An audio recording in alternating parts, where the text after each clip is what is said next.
શહેરમાં ફરી એક વખત ધૂળ ખાતી સાયકલો જોવા મળી આવી છે। તંત્રની બેદરકારીના કારણે લાભાર્થી વિદ્યાર્થીઓને મળવાની જગ્યાએ સાયકલો ધૂળ ખાઈ રહી છે। સરસ્વતી સાધના યોજના હેઠળ ફાળવેલ સાયકલો ધૂળ ખાતી હાલતમાં જોવા મળી રહી છે। પાટણ તાલુકા શિક્ષણ કચેરીના ઓરડામાં મોટી સંખ્યામાં સાયકલો ધૂળ ખાતી જોવા મળી। પીટીસી કોલેજની બાજુમાં આવેલ તાલુકા શિક્ષણ કચેરીના ઓરડામાં સાયકલો ધૂળ ખાઈ રહી છે।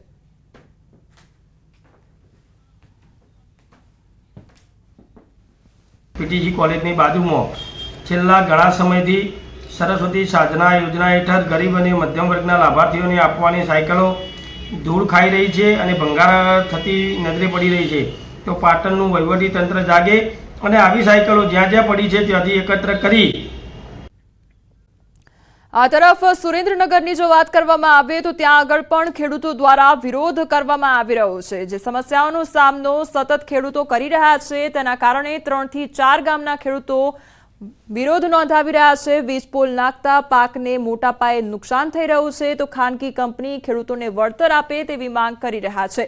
सुरेन्द्रनगરના લીંબડી તાલુકાના ખેડૂતોએ વીજ લાઈન નાખવાની કામગીરીનો વિરોધ નોંધાવ્યો છે। ખાનગી કંપની દ્વારા વીજ લાઈન અને વીજ પોલ નાખવાની કામગીરીને લઈ ખેડૂતોએ વિરોધ નોંધાવ્યો છે। ખેડૂતોના જણાવ્યા પ્રમાણે તેમને કોઈપણ જાણ કર્યા વગર વીજ પોલ નાખવામાં આવી રહ્યા છે। આ કામગીરીથી પાકને મોટા પાયે નુકસાન થતા ખેડૂતોમાં રોષ ફેલાયો છે।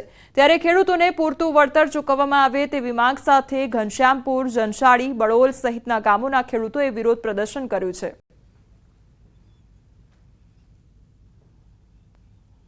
વાળા લોકો જે મારા કાકાના ખેતરમાં ખાડો કરતા હતા જેસીબી લઈને પોલીસ સ્ટેશન સાથે અને મને મેં એમ કીધું કે ભાઈ આ ખાડો કેમ તમે કરો છો તાર કે બસ લાઈનનું કામ છે। તો મેં એવડે લોકોને એવું કીધું કે તમે એસ્ટિમેટ આપો કેટલું વળતર છે શું છે। કોઈ વળતર નહીં કાંઈ નહીં, ખેડૂતોને નહીં કંઈ પૂછવાનું અને સીધા જ ખાડા કરવા માંડ્યા। વળતર તો એમને ચૂકવવું પડે ને, વળતર આપ્યા વગર તો એમને કામ ન કરાય ને।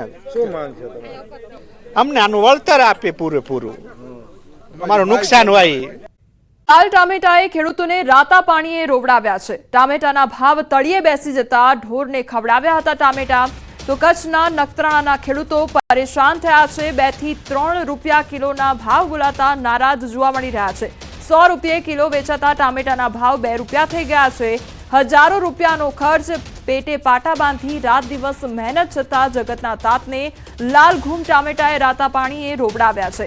2 મહિના પહેલા આ જ લાલ ટામેટાના 100 રૂપિયા આસપાસ ભાવ બોલાતા હતા, જ્યારે આજે એ જ ટામેટાને 2 મહિનામાં 2 થી 3 રૂપિયા પ્રતિ કિલો બોલાઈ રહ્યા છે ભાવ। ખેડૂતોમાં ભારે રોષ સાથે ચિંતા જોવા મળી રહી છે અને પોકારીને કહી રહ્યા છે કે અમારી મહેનત તો ભગવાન ભરોસે, પણ અમે જે ખર્ચ કર્યો તેના પ્રમાણે પણ ભાવ નથી મળી રહ્યો।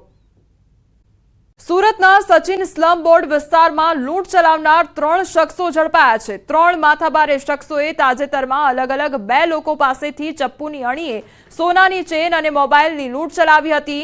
ભોગ બનનારાઓએ સચિન પોલીસ મથકે ફરિયાદ નોંધાવી હતી। પોલીસે ફરિયાદને આધારે ગણતરીના કલાકમાં 3 આરોપીઓને ઝડપીને બરાબરની સરભરા કરી ઘટનાનું રિકન્સ્ટ્રક્શન કર્યું। પોલીસની સરભરાથી આરોપીઓને ચાલવામાં પણ ફાંફા પડ્યા હતા। ઝડપાયેલા આરોપીઓ ગુનાહિત ઇતિહાસ ધરાવે છે।